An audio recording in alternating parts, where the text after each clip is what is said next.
दोस्तों, करो या मरो सेमीफाइनल से पहले गौतम गंभीर ने टीम में 3 बड़े बदलाव करने का मन बना लिया है।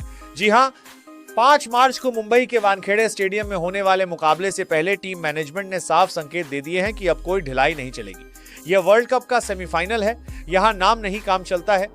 इंग्लैंड के खिलाफ भारत की प्लेइंग 11 लगभग तय मानी जा रही है और खबर यह है कि वो 3 बड़े बदलाव क्या हो सकते हैं, कौन बाहर होगा, किसकी छुट्टी तय मानी जा रही है और कौन इंग्लैंड के खिलाफ मैदान में उतरकर मैच का रुख पलट सकता है।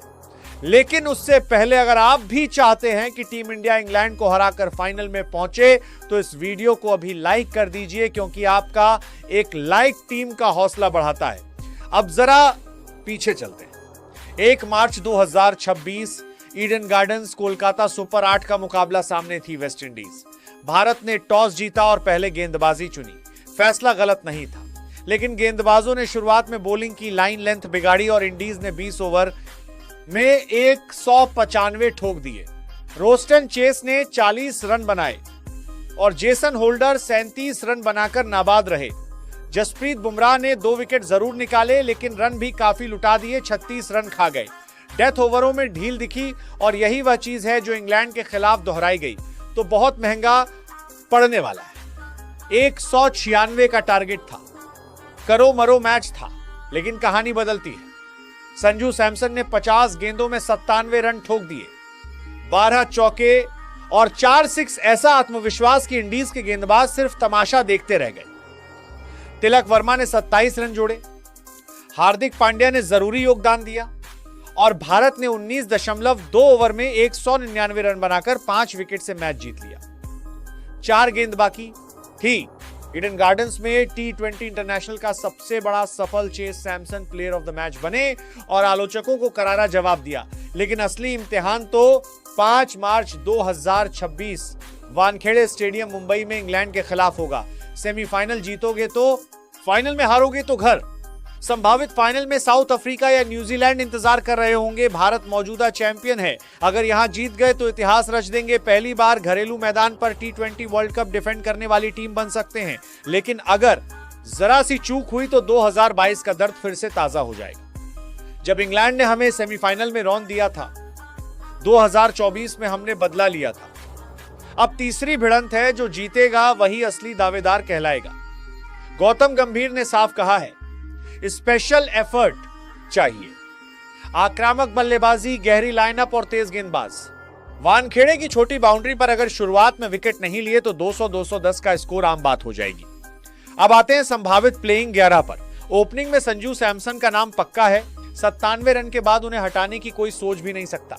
जिस आत्मविश्वास के साथ उन्होंने पावर प्ले से लेकर डेथ ओवर तक बल्लेबाजी की, उसने साफ कर दिया कि इस वक्त वो टीम इंडिया के सबसे भरोसेमंद बल्लेबाज हैं। ऐसे खिलाड़ी को छेड़ना मतलब खुद अपने पैर पर कुल्हाड़ी मारना है। फॉर्म में चल रहे बल्लेबाज को नहीं छेड़ा जाता, उसके आसपास टीम बनाई जाती है। सवाल है उनके जोड़ीदार का। अभिषेक शर्मा को लगातार मौके मिले हैं, टीम मैनेजमेंट ने उन पर भरोसा दिखाया है, पावर प्ले की आजादी दी है, लेकिन सच यह है कि उनका प्रदर्शन उतना ठोस नहीं रहा। टैलेंट है, शॉट्स हैं, इंटेंट है, लेकिन स्कोर बोर्ड पर बड़े रन नहीं दिखे तो सब बेकार है।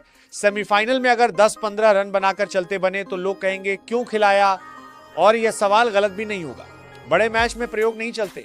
ये कोई सीरीज का पहला मुकाबला नहीं है जहां कह दे चलो आज देख लेते हैं क्या होता है। यहां एक गलती और सीधा टूर्नामेंट से बाहर। अगर अभिषेक पावर प्ले में गैर जिम्मेदार शॉट खेलकर आउट हुए तो पूरा दबाव मिडिल ऑर्डर पर आ जाएगा और इंग्लैंड जैसी टीम उस दबाव को और बढ़ाना जानती है।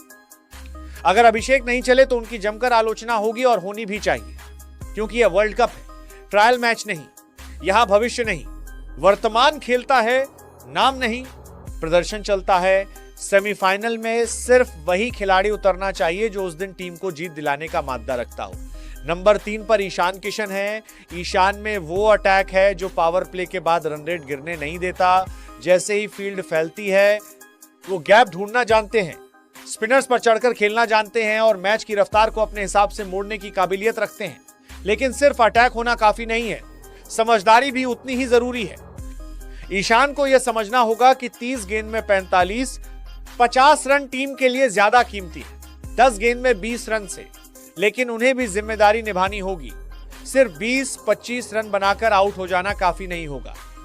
पारी संभाले और अगर शुरुआत अच्छी हो तो उसे बड़े स्कोर में बदले। ईशान के पास काबिलियत है, लेकिन इस मंच पर काबिलियत से ज्यादा जरूरी है ठहराव और मैच सेंस। एक गलत शॉट और पूरा मोमेंटम विपक्ष के पास चला जाएगा। कप्तान सूर्य कुमार यादव पर सबसे ज्यादा दबाव रहेगा, क्योंकि जब कप्तान क्रीज पर आता है तो सिर्फ बल्लेबाज नहीं, पूरी टीम की उम्मीदें साथ लेकर आता है।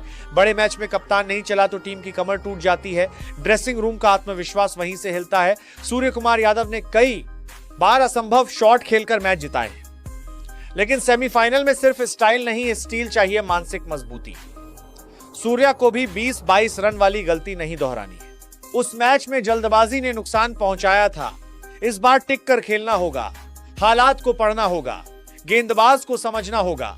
सिर्फ रैंप और स्कूप से काम नहीं चलेगा। इंग्लैंड के गेंदबाज तैयारी के साथ आएगा। अगर सूर्या ने धैर्य दिखाया, स्ट्राइक रोटेट की और आखिरी ओवरों तक टिके रहे तो वही मैच विनर साबित होंगे। लेकिन अगर गैर जिम्मेदार शॉट खेलकर आउट हुए तो आलोचना भी सबसे पहले कप्तान की होगी, और यह स्वाभाविक है, क्योंकि कप्तान सिर्फ खिलाड़ी नहीं, नेतृत्व की जिम्मेदारी भी उठाता है। तिलक वर्मा अच्छी लय में है। जिस आत्मविश्वास के साथ वह क्रीज पर आते हैं, उससे साफ दिखता है कि उन्हें बड़े मंच से डर नहीं लगता। पिछले मैच में 27 रन भले ही बहुत बड़ा स्कोर ना लगे, लेकिन जिस समय उन्होंने रन बनाए वो टीम के लिए बेहद अहम थे। तिलक की खासियत यही है कि वो हालात को समझकर खेलते हैं। स्पिन हो या पेस गैप ढूंढने की उनकी कला शानदार है। अगर वो 30-40 गेंद क्रीज पर टिक गए तो मैच का रुख पूरी तरह भारत की तरफ मोड़ सकते हैं। सेमीफाइनल जैसे मुकाबले में ऐसे ही बल्लेबाज की जरूरत होती है जो शोर नहीं असर करे। हार्दिक पांड्या। अगर सीधी बात करें तो बड़े मैचों में हार्दिक का प्रदर्शन कभी आसमान पर होता है तो कभी जमीन पर। एक दिन वो 30 गेंद में 60 ठोक देते हैं और 2 विकेट निकाल लेते हैं, और दूसरे दिन 12-15 रन बनाकर कैच थमा देते हैं और गेंदबाजी में भी फीके पड़ जाते हैं। यही अस्थिरता चिंता का कारण है। सेमीफाइनल में टीम को कभी कभी वाला हार्दिक नहीं, हमेशा वाला हार्दिक चाहिए। अगर सेमीफाइनल में भी 15 रन बनाकर आउट हो गए और गेंदबाजी में असर नहीं दिखा पाए तो सवाल उठेंगे, और उठने भी चाहिए, क्योंकि ऑलराउंडर की असली पहचान यही है कि जब टीम दबाव में हो तो वह दोनों विभाग में योगदान दे। सिर्फ 2 ओवर औपचारिकता निभा देना या आखिरी में आकर 1-2 बड़े शॉट लगा देना काफी नहीं होगा। मैच का टर्निंग पॉइंट बनना पड़ेगा। ऑलराउंडर हो तो दोनों विभाग में दिखना चाहिए, सिर्फ नाम से नहीं। टीम कॉम्बिनेशन में आपकी जगह इसलिए होती है क्योंकि आप बैलेंस देते हैं। अगर बैटिंग में असर नहीं और बॉलिंग में भी धार नहीं तो फिर सवाल उठेंगे कि टीम मैनेजमेंट ने भरोसा क्यों किया। हार्दिक के पास अनुभव है, बड़े मंच का एक्सपीरियंस है, और यही समय है जब उन्हें आगे आकर साबित करना होगा कि वह सिर्फ स्टार नहीं, मैच विनर है। शिवम दुबे फिनिशर की भूमिका में है। खबर है कि उनसे इस मैच में गेंदबाजी नहीं कराई जाएगी। अगर ऐसा है तो यह एक अच्छा फैसला होगा, क्योंकि सेमीफाइनल जैसे बड़े मैच में एक रन भी कीमती होता है। अक्षर पटेल और वरुण चक्रवर्ती स्पिन डिपार्टमेंट संभाल रहे हैं। दोनों की अपनी अपनी भूमिका है। अक्षर कंट्रोल देते हैं, रन रोकते हैं, बीच के ओवरों में दबाव बनाते हैं। उनकी लाइन लेंथ इतनी टाइट होती है कि बल्लेबाज अक्सर रिस्क लेने पर मजबूर हो जाता है। वहीं वरुण चक्रवर्ती को मिस्ट्री स्पिनर कहा जाता है, क्योंकि उनकी गेंदों में विविधता है, एंगल है और बल्लेबाज को कंफ्यूज करने की क्षमता है। लेकिन सेमीफाइनल में सिर्फ मिस्ट्री के भरोसे नहीं चला जा सकता, वहां रिजल्ट चाहिए। लेकिन इंग्लैंड के खिलाफ कुलदीप यादव की वापसी की चर्चा है, और यह चर्चा यूं ही नहीं है। इंग्लैंड के बल्लेबाज आक्रामक हैं, लेकिन लेग स्पिन और चाइना मैन के खिलाफ कई बार फंसते भी हैं। कुलदीप की सबसे बड़ी ताकत है विकेट लेने की क्षमता। वो सिर्फ रन रोकने नहीं आते, वह साझेदारी तोड़ने आते हैं। सेमीफाइनल जैसे बड़े मैच में एक विकेट पूरे मैच का रुख बदल सकता है, और कुलदीप वही एक्स फैक्टर हो सकते हैं। अगर पिच में जरा भी टर्न दिखी तो कुलदीप जैसा विकेट टेकर जरूरी है। वानखेड़े आमतौर पर बैटिंग फ्रेंडली माना जाता है, लेकिन शाम के मैच में थोड़ी ग्रिप मिल जाए तो स्पिनर खेल में आ जाते हैं। ऐसे में सिर्फ डॉट बॉल डालने से काम नहीं चलेगा, विकेट निकालने वाला स्पिनर चाहिए।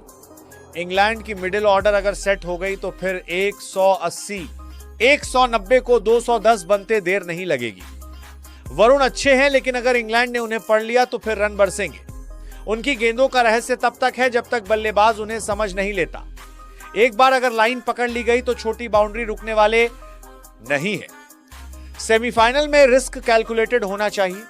अगर टीम मैनेजमेंट को लगता है कि कुलदीप ज्यादा असर डाल सकते हैं तो हिम्मत दिखानी होगी। बड़ा मैच है, बड़ा फैसला लेना पड़ेगा। अर्शदीप सिंह डेथ ओवर में अहम होंगे। आखिरी 4 ओवर में जब बल्लेबाज पूरी ताकत से हिट करने उतरते हैं तब गेंदबाज की असली परीक्षा होती है और अर्शदीप की ताकत उनकी यॉर्कर और स्लोअर गेंद है। लेकिन सेमीफाइनल में सिर्फ प्लान होना काफी नहीं, उसे सही तरीके से लागू करना भी जरूरी है। एक आध फुल टॉस या मिस्ड यॉर्कर और गेंद सीधे स्टैंड में जाएगी। इंग्लैंड के बल्लेबाज आखिरी ओवरों में बिल्कुल रहम नहीं करते, इसीलिए अर्शदीप को नर्व्स मजबूत रखनी होंगी। लाइन लेंथ पर सटीक रहना होगा और हर गेंद सोच समझकर डालनी होगी। डेथ ओवर में 10, 12 रन और 18, 20 रन का फर्क ही मैच का फैसला तय कर सकता है। और जसप्रीत बुमराह टीम की रीढ़। जब भी टीम दबाव में होती है, निगाहें बुमराह पर जाती हैं। उनका रन अब छोटा हो सकता है लेकिन असर बड़ा होता है। बल्लेबाज उन्हें पढ़ने की कोशिश करते हैं लेकिन उनकी एक सही यॉर्कर या अचानक उठती हुई गेंद मैच का रुख बदल देती है। अनुभव, क्लास और मानसिक मजबूती, ये तीनों चीजें बुमराह के पास है। सेमीफाइनल जैसे बड़े मंच पर ऐसे ही गेंदबाज की जरूरत होती है। बल्लेबाज उन्हें पढ़ने की कोशिश करते हैं लेकिन मैच के उस पल में जब बुमराह गेंद छोड़ते हैं तो सारे प्लान रखे के रखे रह जाते हैं। उनकी एक सटीक यॉर्कर जो सीधे ब्लॉक होल में जाकर गिरती है या अचानक उछलती हुई गेंद जो बैट का किनारा छू ले, वही मैच का रुख पलट देती है। अनुभव, क्लास और मानसिक मजबूती, ये तीनों चीजें बुमराह के पास है। उन्होंने बड़े बड़े मंच देखे हैं, फाइनल खेले हैं, दबाव झेला है और उससे निकलकर टीम को जीत दिलाई है। सेमीफाइनल जैसे बड़े मंच पर ऐसे ही गेंदबाज की जरूरत होती है जो भीड़ के शोर, मैच की अहमियत और विपक्षी बल्लेबाज की आक्रामकता से प्रभावित ना हो। बुमराह की खासियत यही है कि वह भावनाओं में नहीं बहते, वो प्लान के साथ चलते हैं और आखिरी गेंद तक लड़ते हैं। लेकिन बुमराह को भी शुरुआती ओवर में विकेट निकालने होंगे। सिर्फ नाम और प्रतिष्ठा से मैच नहीं जीते जाते, प्रदर्शन करना पड़ता है। अगर इंग्लैंड को पावर प्ले में खुलकर खेलने का मौका मिल गया, अगर उनके ओपनर बिना दबाव के 50-60 रन जोड़ गए तो फिर मिडिल ओवर में उन्हें रोकना बेहद मुश्किल होगा। वानखेड़े की पिच और छोटी बाउंड्री बल्लेबाजों को और भी आत्मविश्वास देती है। ऐसे में सिर्फ डेथ ओवर्स में काबू करना काफी नहीं होगा, शुरुआत में झटका देना जरूरी है ताकि विपक्षी टीम बैकफुट पर आ जाए। पहले 6 ओवर में अगर बुमराह 1-2 बड़े विकेट निकाल लेते हैं, खासकर सेट बल्लेबाज या खतरनाक हिटर का, तो पूरा मैच भारत की पकड़ में आ सकता है। विपक्षी टीम की रणनीति वहीं से बदल जाती है, रन गति गिरती है, नए बल्लेबाज पर दबाव आता है और कप्तान को भी प्लान बदलना पड़ता है। वरना बाद में चाहे जितना कंट्रोल कर लें, शुरुआती नुकसान की भरपाई करना आसान नहीं होता। अगर सामने वाली टीम पहले ही मजबूत नींव रख दे तो आखिरी ओवरों में 8-9 रन प्रति ओवर भी काफी होते हैं। इसीलिए बुमराह के लिए यह मैच सिर्फ डेथ ओवर का नहीं बल्कि पूरी पारी का इम्तिहान है। शुरुआत से लेकर अंत तक असर डालना होगा, क्योंकि जब टीम की रीढ़ मजबूत खड़ी रहती है तभी पूरी इमारत टिकती है। मैच शाम 7 बजे से शुरू होगा, यानी शाम ढलते ही मुंबई के वानखेड़े स्टेडियम में रोशनी के नीचे असली जंग शुरू हो जाएगी। वहां हर गेंद पर फैसला होगा, हर ओवर कहानी बदलेगा और हर छोटी गलती की कीमत भारी पड़ेगी। यह मैच सिर्फ एक सेमीफाइनल नहीं है, यह इज्जत का सवाल है, यह राइवलरी का फैसला है। पिछले कुछ सालों में भारत और इंग्लैंड की टक्कर बराबरी की रही है, एक ने हराया, दूसरे ने बदला लिया। अब तीसरी भिड़ंत है और इस बार दांव सबसे बड़ा है। यह सिर्फ फाइनल का टिकट नहीं, यह साबित करने का मौका है कि असली दबदबा किसका है। यह इतिहास रचने का मौका है। घरेलू मैदान पर खिताब डिफेंड करने का सपना हर खिलाड़ी देखता है। लाखों फैंस स्टेडियम में होंगे, करोड़ों टीवी पर उम्मीदें आसमान पर होंगी, लेकिन उम्मीदों का बोझ अगर सिर पर चढ़ गया तो पैर डगमगा जाते हैं। इसीलिए यहां कोई बहाना नहीं चलेगा। पिच, टॉस, मौसम कुछ भी हार की ढाल नहीं बन सकता। जो अच्छा खेलेगा वही जीतेगा, जो हालात को पड़ेगा वही आगे बढ़ेगा, जो दबाव में टूटेगा वो बाहर होगा। सेमीफाइनल में औसत प्रदर्शन की कोई जगह नहीं होती, या तो आप हीरो बनते हैं या फिर सवालों के घेरे में आते हैं।